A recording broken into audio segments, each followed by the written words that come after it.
Okay guys, so I'm just going to make you a short video to explain about the conventions that happened last week and this week, where last week we had the Democratic National Convention and this week we're having the Republican National Convention. So, some students said that they're interested in things that are happening with the upcoming election. So it's topical, it's something that's happening right now.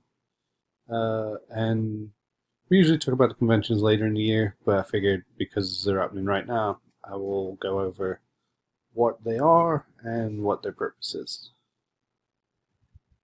So, first question: what are the conventions?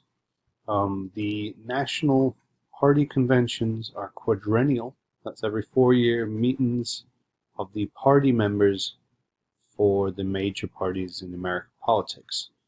They take place the summer before the election, and they historically mark the beginning of the general election, although we know these days it seems like the election goes on for 2 or 3 years.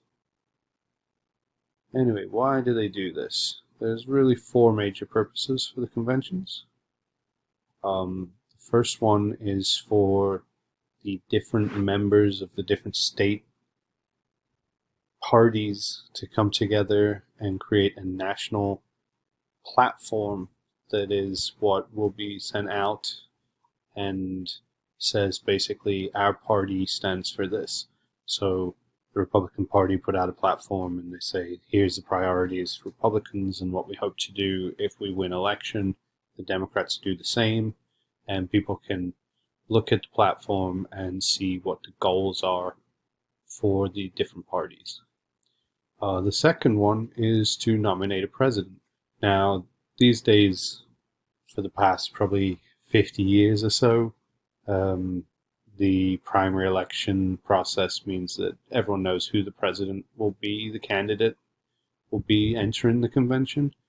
But in years prior to that, it would be common that many different candidates would have received a plurality of the votes, so less than 50%, and no one candidate would be dominant. And so the different delegations of the different regions of the country would come to the convention and they would barter for benefits and such in order to get a particular candidate to become the presidential nominee. The third purpose is really to set the tone for what the campaign is going to be about. So you send out the people who your candidate thinks should be highlighted as prominent Democrats or prominent Republicans. The keynote speakers each night are generally seen as being representative of key leaders within the party. So if we look at last week's Democratic National Convention, the keynote speakers were Michelle Obama. It was, I think, Bill Clinton and Hillary Clinton, and then Joe Biden and Kamala Harris. This week's Republican National Convention, the keynote speaker on the first day was Donald Trump Jr., the second day was Melania Trump, and then it's Mike Pence, and then Donald Trump himself. So it sets out like who is seen as the major people within the party. And then the last thing is to energize the members in the area around the country. So really, it's kind of like for political people,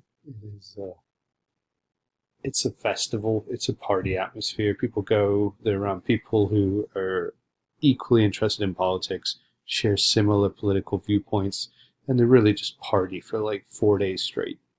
But what it does is it gets them really psyched about their beliefs, and then they go back to their home states and they're going to volunteer, they're going to call people up, they're going to go around and organize handing out leaflets, handing out yard signs, things like this.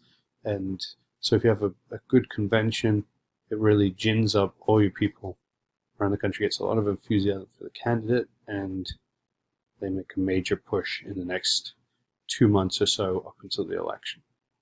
Anyway, that's the conventions.